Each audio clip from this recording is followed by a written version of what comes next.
Hello. Today, it's my first time recording an audiobook, so even if I make little mistakes, I hope you would all understand. Today, for my first audiobook, I'll be starting with Amari and the Knight Brothers. I'm just going to read a bit. The author is by B.B. Alston, and, yeah.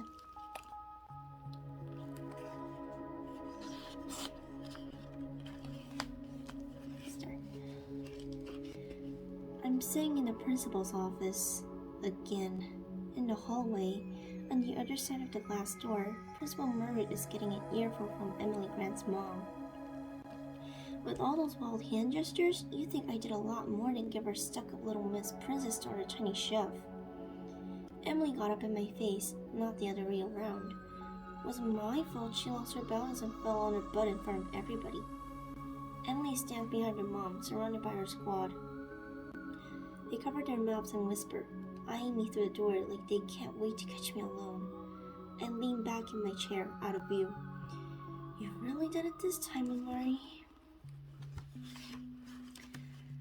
I glance up at the picture of the brown-skinned boy on the wall behind Principal Murray's desk and frown. Quentin proudly holds up the trophy he won in the state of math competition. You can't see, but me and Mama are just off stage cheering him on. There's not much to cheer about anymore. The door swings open and Mrs. Grant stalks in, followed by Emily. Neither makes eye contact as they settle into the chairs farthest from me. Their dislike for me seems to fill up the whole office. I frown and cross my arms. The feeling is mutual. Then comes Mama in her blue hospital scrubs. She got called away from work because of me again. I sit up in my chair to plead my case, but she shoots me a look that kills the words in my throat. Principal Murray takes his seat last, his wary eyes moving between us. I know there's history between the two girls, but seeing as it's the last day of school, I want that girl's scholarship revoked, Mrs. Grant explodes. I don't pay what I pay in tuition to have my daughter assaulted in the hallways. Assaulted? I stuttered, but Mama raises a hand to cut me off. Amari knows better than to put her hands on other people, says Mama. But this has been a long time coming. Those girls have harassed my daughter since she first set foot on this campus. The messages they left on her social media pages were so ugly we considered deleting our accounts. And we addressed that matter as soon as it was brought to our attention, says Principal Merritt. All 4 girls received written warnings. How about the stuff they say to my face? I lean forward in my chair, face burning. They call me charity case and free lunch and remind me every chance they get that the kids like me don't belong here. Because you don't, says Emily. Quiet, Mrs. Grant snaps. Emily rolls her eyes. Mrs. Grant stands, turning our attention to Mama. I'll have a talk with my daughter about her behavior, but your daughter got physical. I could press charges. Be thankful this is as far as I'm taking it. Mama bristles but bites her tongue. I wonder if it's because Emily's mom is right about pressing charges. Practically the whole school saw. Up, says Mrs. Grant to her daughter. And they head for the door. Miss Grant stops short and looks back at us. I expect to be notified the moment her scholarship is revoked, or the Parents Association will have a lot to say at the next meeting. The door slams behind them. I can barely sit still. I'm so mad. This is all so unfair. People like Emily and Miss Grant will never understand what it's like not to have money. They can do whatever they want with no consequences while the rest of us have to watch our every step. Are you really taking away Amari's scholarship? Mama asks in a small voice. Principal Merritt drops his eyes. We have a zero tolerance policy when it comes to physical altercations. School rules indicate she be expelled. Taking her scholarship is the smallest punishment I can offer. I see. Mama sinks in her chair. My anger melts into shame. Mama's already sad because of Quentin. I should be adding to her troubles just because I can't handle a few bullies. I know that it's been difficult, says Principal Merritt to me. Then Quentin's disappearance. He was a great kid with a truly bright future. It doesn't take a rocket scientist to connect the dots between that incident and the start of your behavior problems, Amari.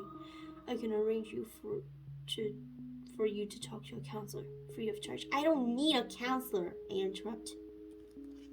Principal Merritt frowns. You should talk to someone about your anger. You want to know why I shoved Emily? It's because she thought it was funny to joke that my brother is dead, but he isn't. I don't care what anyone says. He's out there somewhere, and when I find him, I'll show you all. I'm shaking, tears streaming down my face. Principal Merritt doesn't say anything. Mama stands up slowly and pulls me into her arms. Go to the car, baby girl. I'll finish up here. We ride home in silence. It's been almost 6 months since Quentin went missing, but it doesn't feel that long. Seems like just the other day he was calling Mama's phone to say he'd be home for Christmas. It was a big deal because Quentin was always gone once he got that fancy job after high school. The kind where you can't tell anybody what you do. I used to swear up and down that Quentin was some super secret spy like James Bond.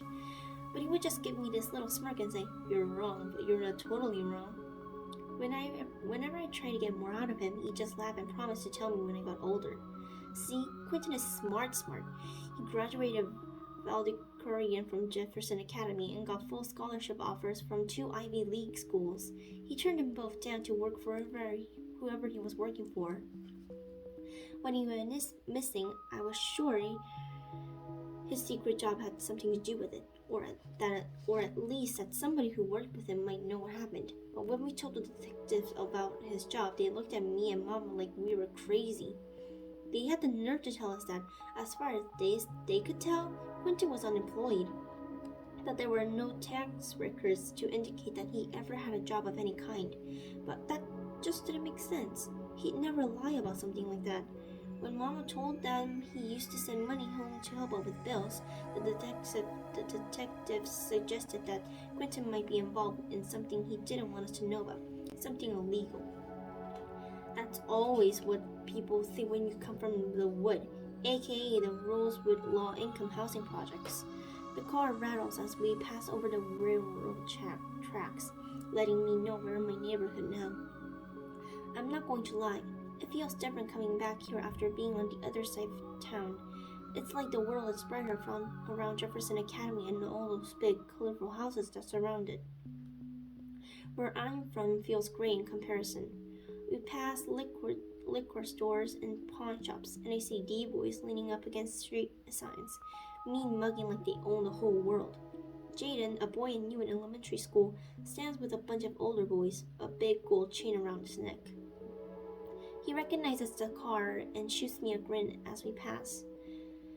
I try to smile back, but I don't know if it's convincing. We haven't spoke since Quentin went missing, not since he started hanging with the guys he promised my brother he'd stay away from. Once we pull up in front of our apartment building, Mama buries her face in her hands and cries. Are you okay? I ask. I feel like I'm failing you, baby girl. I work 12-hour shifts, 5 days a week. You should have somebody around who you can talk to. I'm fine. I knew you only work so much because you have to. Mama shakes her head. I don't want you to have to struggle like I do. That scholarship to Jefferson Academy was your ticket to a good college, to a better life. Lord knows I can't afford to send you to a place like that on my own. I don't know what we're supposed to do now. I'm sorry, but I never fit in at that place. I cross my arms and turn to look out the window. Just because my brother made it look so easy doesn't mean I can too. I'm not Quentin. I'm not asking you to be your brother, says Mama. I'm just asking that you try. That school was an opportunity for you to see that there's a big, wide world outside this neighborhood, a chance to broaden your horizons, she sighs. I know it's unfair, but the truth is that when you're a poor black girl from the wood, certain people are gonna already have it in their minds what type of person you are. You can't give them a reason to think they're right. I don't respond. She acts like this isn't something she's already told me a million times. If you're not acting up in school, says Mama, and you're sitting in front of the computer for hours, it's not healthy, Amari. I mean, I know she's right, but it's hard to concentrate on schoolwork when you can hear other kids whispering about you, and posting photos of Quentin on as many websites as I can lets me feel like I'm helping with the search. I know it's a long shot, but it gives me hope. Mama continues, when you get inside, I want you to slide that laptop under my door and leave it there. But Mama, she waves her hand, I don't want to hear it. Until you decide to take your future more seriously, that computer stays with me. We'll talk more about this tomorrow. I gotta get back to the hospital. I slam the car door and get out. After I get out, and I don't look back once as I stop towards our building. What am I supposed to do now? Once I'm inside the apartment, I fall over to the couch and bury my head in the pillows. This has been the worst day. Finally, with a groan, I pull myself up to a sitting position and grab my old beat-up laptop from my book bag. Quentin won it after placing second at some international science event forever ago. He gave it to me after he won a better one next year. I'm not even surprised when the screen stays black after I open it up. I opened and closed it a few times, but it still won't work. Since it's clearly in one of its moods, I set it down and head to the kitchen to get myself some food. Except, even after I've calmed my grumbling belly, the laptop still won't turn on. I close my eyes and bring it up to my forehead. Mama says I gotta give you up, and there's no telling when she'll give you back. Please work. This time it powers right up. Thank goodness. The free neighborhood Wi-Fi is super slow, but I'm still able to copy and paste Quentin's missing persons poster onto a dozen websites. Normally I check his email next. I figured out his password months ago. Amari, amazing, my fake superhero name from way back. But my curiosity gets the better of me, and I pull up Emily Grant's Instagram page to see if she posted anything about today. And what do I find? A photo of me on her profile with the caption, "Summer break, and guess what? We finally took out the trash at Jefferson. Expelled." The post has a ton of comments from other students. I only read a few before I slam the laptop shut. Never wanted her here. I heard she used to steal from the lockers. All it took was her dumb brother to drop dead. I didn't get expelled, and my brother isn't dead. Jaw clenched, I opened my laptop again to write a reply to shut them all up. A notification appears at the top of the screen, and my whole body goes stiff. It's a new email for Quentin. One new email from This Secret Deliveries, which may not sound like a lot, but Quentin never gets new emails, ever. I've been checking since the day I figured out his password. I opened the email. Package delivered. You shall receive a separate email once Amari Peters has signed as requested. Thanks for using the secret delivery service. Ready to get what's coming to them, whether they know it or not. This email will self-destruct in 3, 2, 1. The email vanishes. I jump in surprise. Did that email really just... And what am I supposed to sign? A knock sounds at the front door. Delivery.